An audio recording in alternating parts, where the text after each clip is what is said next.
Before we jump into today's episode, I wanted to just read out this lovely review that has been left for the Life Friendly Business podcast. This podcast is game changing. I've listened to every episode and each time taken invaluable points away, which have really resonated with me. I've found it so empowering and it's given me massive clarity. I massively recommend it as it has strengthened my business. Thank you so much to whoever left that review. I'm honestly so grateful. You have no idea who's listening when you are putting a podcast out there. So I really appreciate it. And if you've been enjoying this season, please do like and subscribe and leave me a review. So let's get into today's episode. Episode 99. I can't believe that next week we are going to hit 100 episodes. So, welcome back to the Life Friendly Business Podcast. I'm Erin Thomas Wong, the Life Friendly Business Mentor, and I'm on a mission to help women realize that they are not failing at business. They're simply following a model that doesn't actually fit their real lives. I help female solopreneurs adapt a capacity first approach so they can grow successful businesses without sacrificing the very life they are building them for. And in this season, I'm sharing a different way to think about your entire business. Here's a question for you. Does your business ever feel like it's following you around? Not physically, but mentally. You're making breakfast and thinking about the newsletter that you haven't written yet.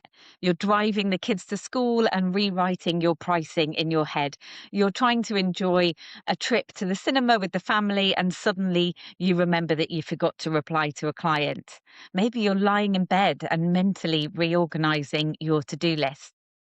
You go to sit down with a cup of tea, and instead of just relaxing, you're wondering whether you should be posting on social media, maybe posting this moment of you having a cup of tea on social media.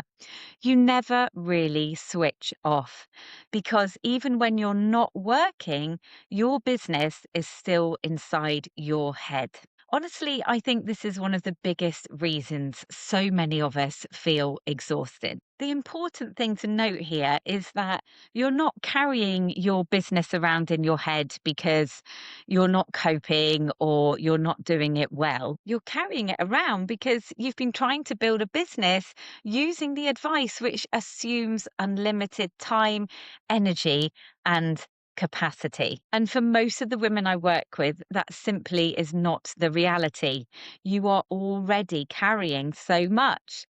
Your family, your clients, life admin, the invisible load, maybe aging parents, maybe children who need you, maybe perimenopause, maybe a whole combination of things. So, of course, your head feels full. And the problem is not you. The problem is that you've never been shown another way. I often describe this effect as snow globe brain. So imagine one of the snow globes that's just been shaken up, all the snow's everywhere. You can't see clearly through the water because there's so much going on in there. Every unfinished task, every client you need to respond to, every idea you have, shiny objects, every opportunity, every email that you've got to write, every decision you've been putting off, every social media tip you've saved and still haven't actioned, every AI prompt you keep meaning to try, every notebook full of workshop notes, it's all spinning around together. And when everything is moving, it's almost impossible to see clearly. But when you give the snow a chance to settle, you suddenly realize, okay, I can see what actually matters right now. I think so many of us are trying to make important decisions in our business while actually our snow globe is just spinning out of control. One thing I've noticed over the last few years is that women rarely come to me saying that they don't know enough, that they need to learn new skills. In fact, most women I work with absolutely love learning, just like me. They've listened to loads of podcasts, they've read the books, they've downloaded the guides, they've attended workshops, conferences, they've joined memberships to learn new skills, they've worked with coaches and mentors, and that's brilliant. They see the value in that. And I love learning too. But learning isn't the problem sometimes. It's trying to implement and trying to implement everything at once. Because eventually your head becomes so full of brilliant ideas, but there's no clear path through them. One of the biggest shifts I've made over the last 18 years in business has been realizing this. My business should not live solely in my head. I think when we're a solopreneur, it's really easy to assume that because we're the only person in the business, everything can just stay in there, stay in our head. We tell ourselves, well, it's only me. So we don't document things, we don't create systems, we don't have one place where all our ideas live. They're all over the place. Instead, we become the filing cabinet. We try to remember everything. Every client that's just been onboarded, every idea we've had over the years, every future plan we could implement, every new task. But your brain was never designed to be your business storage system. It was designed to think and to create, to solve problems and to make decisions. These are the things we need to be doing in business, not remember absolutely everything. And the more you can get your business out of your head and into a trusted system, the lighter everything starts to feel. You hear about the term blue sky thinking. You need to have space in your head to be able to do blue sky thinking. The more women that I've worked with, the more I've realized that they're not actually always looking for another productivity hack. They're looking for a quieter mind.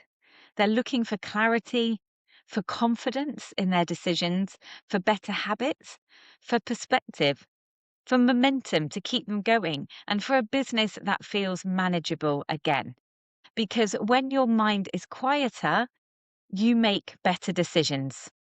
You're more creative, you're more present in the moment, and you enjoy your business more. And perhaps most importantly, you enjoy your life more. We spend so much time talking about return on investment in business, but I don't think we talk enough about the return on headspace. What would it be worth to stop lying awake thinking about work?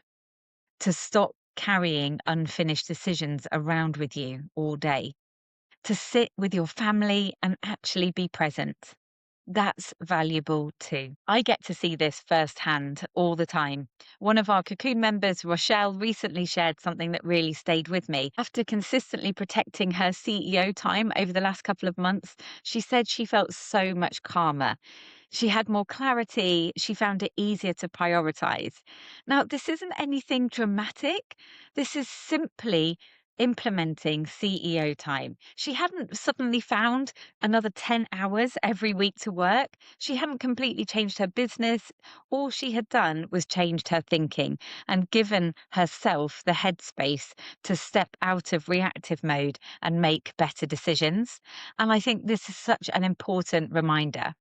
Sometimes the first thing that changes isn't your business, it's you. Another member once said to me that things always feel calmer in her head after the Cocoon live calls. And I remember thinking, that's it, that's what we are trying to create. Another member once said to me, things always feel calmer in my head after the Cocoon live calls. And I remember thinking, yeah, that's exactly what we're trying to create. It's not just about building better businesses through all the training in the Cocoon. It's about learning how to create headspace. And this is why I rebuilt the Cocoon recently and added a new 90-day pathway to help women, no matter where they are in their business journey, strengthen the right foundations first, to learn what deserves their attention in this moment, and to build the habits of a life-friendly CEO one step at a time. And one more thing that I've noticed over the years is that some of the biggest breakthroughs that I've witnessed haven't happened because somebody learned a new skill. I've seen women spend weeks and months overthinking a decision, tangled up in their own thoughts. And then when they bring it to a Cocoon call, they talk it through. They hear different perspectives from the hive mind, and suddenly the way forward becomes obvious. It's because sometimes clarity doesn't come from thinking harder, it comes from thinking together. So here's my question for you. What are you currently carrying around in your head that does not need to stay there? What decision have you been circling for weeks? What unfinished thought keeps following you into family time? What could you write down, systemize, or plan, or simply say out loud to someone that you trust? Because your business was never meant to live in your head. I don't think most women want a business that consumes their thoughts every waking minute of the day. I think that they want a business that supports their life, one that feels manageable, one that gives them confidence, one that allows them to switch off, and one that feels lighter as it grows. Because here's what I've realized over the last 18 years in business. Women don't come to me because they want to learn another quick hack or find out what the magic pill is. They come to me because they want to stop feeling like they're carrying the whole business around in their heads. They want to feel calmer, clearer, more intentional. They want a quieter mind. And when that happens, business becomes so much more enjoyable. You make better decisions, you become more consistent, and you stop constantly second guessing yourself. And perhaps most importantly, you get to enjoy the life you're working so hard to build. If today's episode has resonated with you and you're thinking, yes, this is exactly how my business feels right now, I would love to invite you to download my free life friendly CEO reset. It's a guided experience designed to help you stop carrying around your business in your head. In around 20 minutes, you'll create a calmer, clearer plan so you can stop trying to do everything at once and focus on the things that will make the biggest difference. You can find the link in the show notes. And if you have enjoyed today's episode, please could you do me one small favor? Share it with one woman who you think needs to hear it, because one conversation really can change the way someone thinks about their business. And remember, you get to do this your way. See you next week for the final episode of season 7.